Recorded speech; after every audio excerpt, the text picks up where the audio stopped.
Earlier in the year, we discussed probability. Remember that probability was, in short, the number of events that you want to happen divided by the number of sample events that you have. So we're going to extend that now into geometric probability. So geometric probability is the ratio that involves geometric measure, such as length or area. It is the area of your desired space divided by the area of your sample space. So you want to think of it like your sample space is you're going to land somewhere inside this big rectangle, but I either want to land in the shaded area or I want to land in the unshaded area, whatever it is. So that would be my desired space, is where I want to land. My sample space will be the entire shape that I have in the picture. This is a lot of composites, okay?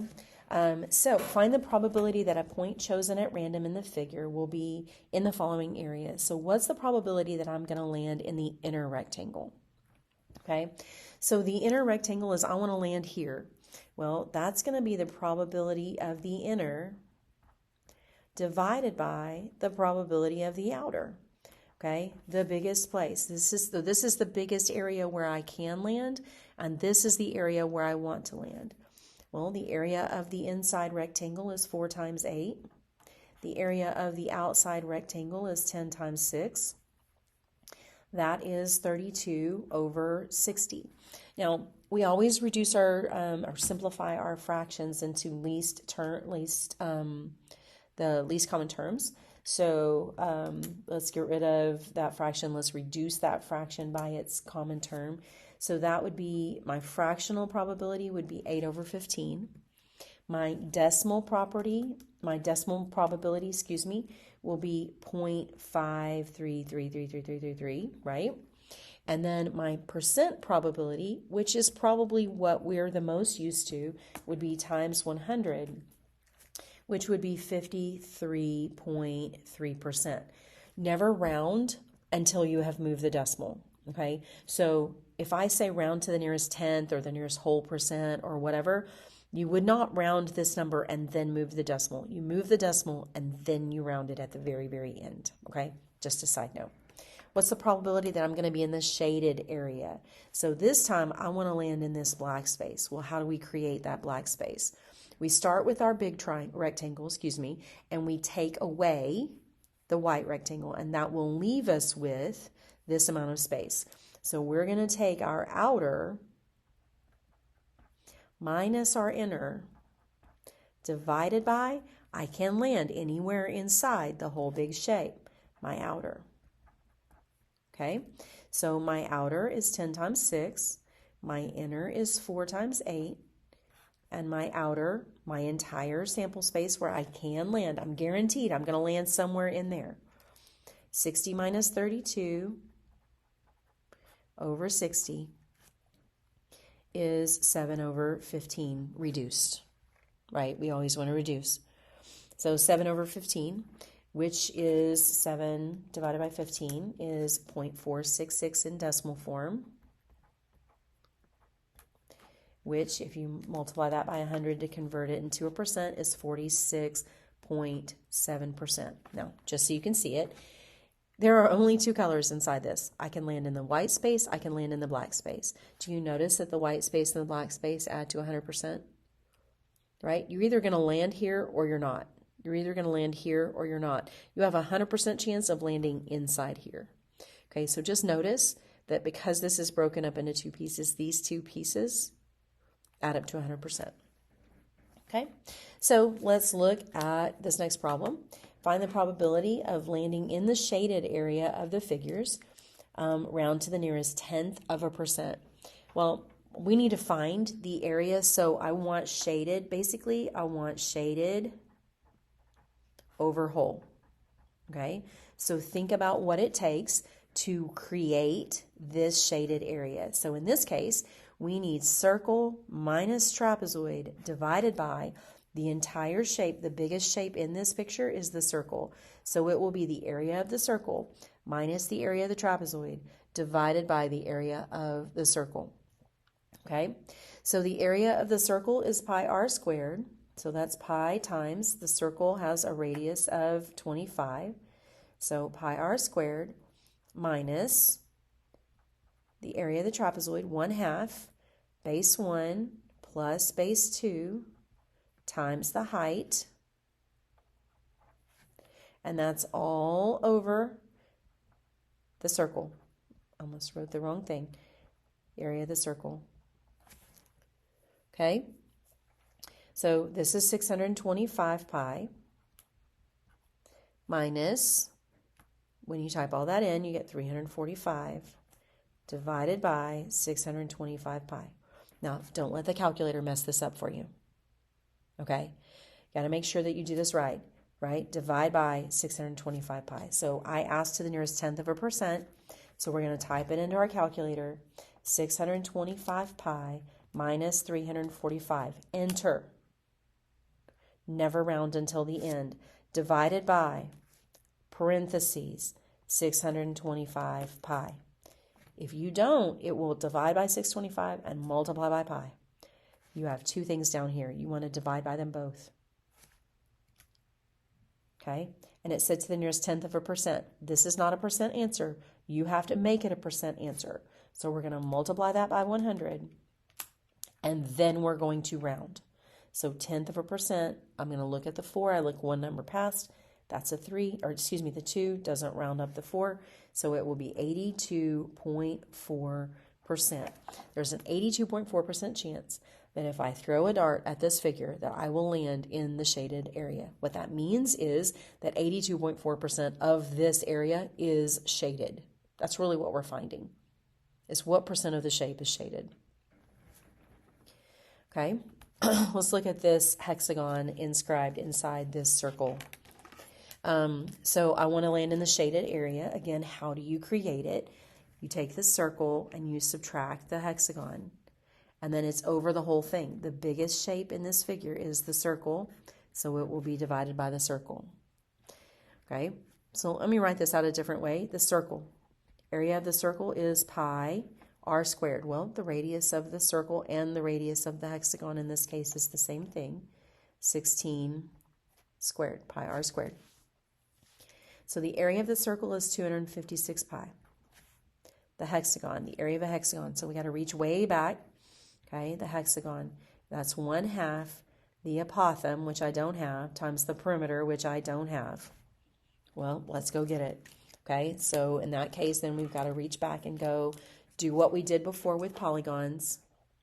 It's a great way to end near the end of our unit. That's 16. Remember, if we split it into 6 pieces, and again, you don't have to do this. You can do triangles. Each of these is 60. But I need the height. That's the apothem, right? I need that right here in this formula. And I need the base. That 60-degree angle right here got split into 30. This is x root 3, this is 2x. If this is 2x, that means that x is 8, and the height is 8 radical 3. Okay, so my base is 8, or excuse me, the base of the whole thing is 16. So that would be 16 times 6, that's my perimeter. My apothem is 8 radical 3. 1/2 times 8 times 16 times 6, I'm just taking care of the perimeter all at one time, is 384 radical 3. If you have problems with that, go back and look at the regular polygon video.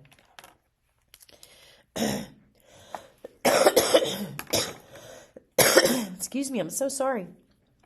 Okay, so now we're going to take the circle minus the hexagon. That will give us the shaded area. If I wanted to land in the hexagon, I would just do hexagon over circle. Okay, so circle, 256 pi, minus hexagon. Again, notice we didn't round until the end. We're just going to let everything stay exact. Divided by the circle, because that's the biggest shape that we can land in. Be careful typing it in, okay? We want to get rounded to the nearest tenth of a percent. 256 pi minus 384 radical 3. Enter. Divided by parentheses, right? We want to divide by the 256 and the pi. You can do it separately or you can do it together. multiply that by 100 to convert it into a percent, and you get 17.3%.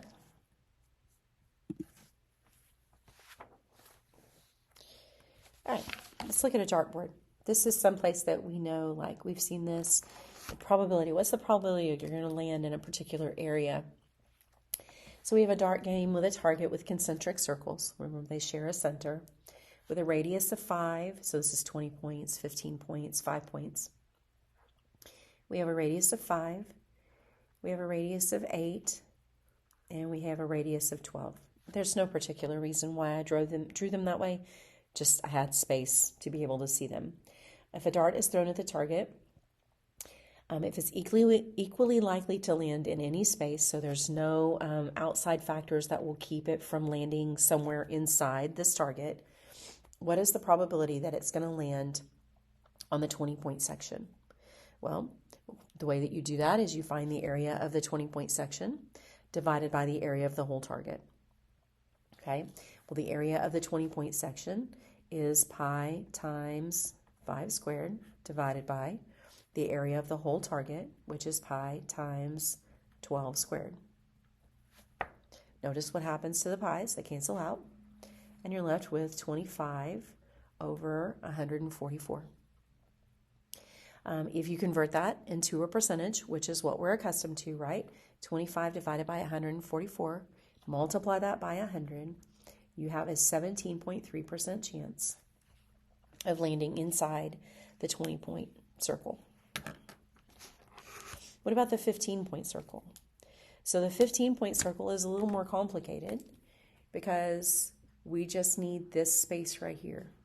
So think about how you would create it. How would you create that yellow ring? Well, you would start with that 8, the radius of the circle that's 8, right? And then you would take away the hole, right? Create the washer. So here's what you would do. You would take this area right here, because you could just start with a circle. That's pi times 8 squared. You're going to cut the hole in the middle because we don't need that part. I want to know what's the probability of landing in the yellow. So we're going to take away the small circle. Literally, that's how we would create it with paper. And we're going to divide by the whole target, right? The whole big circle, which would be pi times 12 squared. 64 pi minus 25 pi over 144 pi. You end up with 39 over 144, which is 27.1%. Don't just take my word for it on those percentages. You need to get some practice in converting those two. So make sure that you at least try a few where you type them in yourself to make sure that you understand how to get it. And then finally, what's the probability of getting 5 points? So 5 points means you want to land in this outside piece. Okay, so what's the probability of that? Well, first, we have to figure out how to create just that area. To create just that area, you would start with your big circle. And then you would want to take away this inside circle. So we can take away the inside circle just by taking away this radius of 8 side circle. So we've got our big circle, pi times 12 squared. We're going to take away everything else because when I cut this, the little one goes with it. So pi times 8 squared over the area of the entire target, pi times 12 squared. Now, those don't cancel. Don't do that. Those don't cancel because of that minus sign right there. Okay, so we have 144 pi minus 64 pi over 144 pi. Again, they still don't cancel. That gives us 80 pi over 144 pi, or 80 over 144. You can reduce that if I ask for fractional, or you can convert it to a percent. So we have a 55.6% chance of landing in the 5-point area. That means that 17.3% of the area is in the center, 27.1% of the area of this shape is yellow, and 55.6% of the area is shaded pink, or in that 5-point area. That's what that probability represents. Okay, a beanbag toss game is shown in the. If the beanbag lands inside the 36-inch circle, so it's guaranteed we are going to land inside the circle. Okay, we need to do that because we have to minimize the space outside. What is the probability that it will land in one of the 4 5x5 squares? I don't care which one. It doesn't matter which. I want to land in one of those 4 squares. Well, the area of this square is 25, and all of the rest of these are the same size, 25, 25, 25. So the area that I want to land inside the squares. Well, there are 4 squares that are 25. So 25 times 4 is 100. 100 over, now it's the area of the entire circle. Okay, the area of the entire circle is pi times 18 squared. Again, be careful when you're typing this in, right? It's 18 squared is 324.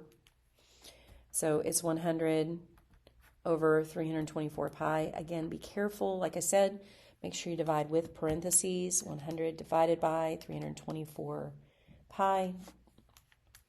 And you get, right, we need to convert that times 100. Okay, so you have a 9.8% chance of landing inside one of those squares. It's because these look really big, but they're not, right? That's 5 inches, so this is definitely not drawn to scale. So you don't have a very big likelihood. So this is going to win the big prize, right? Because it's not very likely to happen. What's the probability that will land in the circle but not in one of the 4 squares? Well, if you're paying attention, right, then you'll recognize, well, if I'm not landing here, right, if I'm not landing in the square, then I'm landing outside the square. Well, there are 2 places I can land, in the square or outside the square. So if you're paying attention to it, then you can just take 100 and subtract the 9.8 that you got, right? We can take 100 and subtract that 9.8, and we can get that we have a 90.2% chance of landing inside the circle, but not inside one of the squares. Now, if you didn't see that, then what you would have to do is you would have to find the area of the space, not including the squares. You would take the circle, pi r squared, and you would take away the squares, 100, and you would divide by, again, the area of the whole circle. Okay, if you do that and you go through the math, just to show you, 324 pi minus 100 divided by 324 pi, and you get 90.2. Okay, it's just this is quicker, right? If you did this already, then this is just quicker to recognize. Now, if there were 3 different places, 4 different places, you couldn't do that you could land, but you have 2, square, not square. Now, this last one is an interesting problem. It says, what's the probability of landing in the shaded area of a regular hexagon, round to the nearest tenth of a percent? Well, there's no measurements, okay? Well, let's just make one up. Let's use a side length of 10, for example, okay? Side length of 10. To find the shaded area, remember you would take the area of the hexagon and subtract away the rectangle. Well, we need some information about that then, because we need the length and width of the rectangle. So let's go back to just our hexagon rules, right? We drop that altitude, that gives us the apothem. This is 5, then remember this is 30, this makes this 5 radical 3, this side is 10, x root 3, 2x, that's our pattern. That means then that the length across this rectangle is 5 radical 3 plus 5 radical 3. So this side is 10 radical 3. So if I find the area of the polygon, 1/2 the apothem times the perimeter, 10 times 6, that gives me 150 radical 3. If I find the area of the rectangle, that would be 10 times 10 radical 3. Length times width, base times height. That's 100 radical 3. If I want the probability, right? Now, I could just subtract those. So if I subtract these, then this gives me the shaded area. Hexagon minus rectangle, This is shaded area.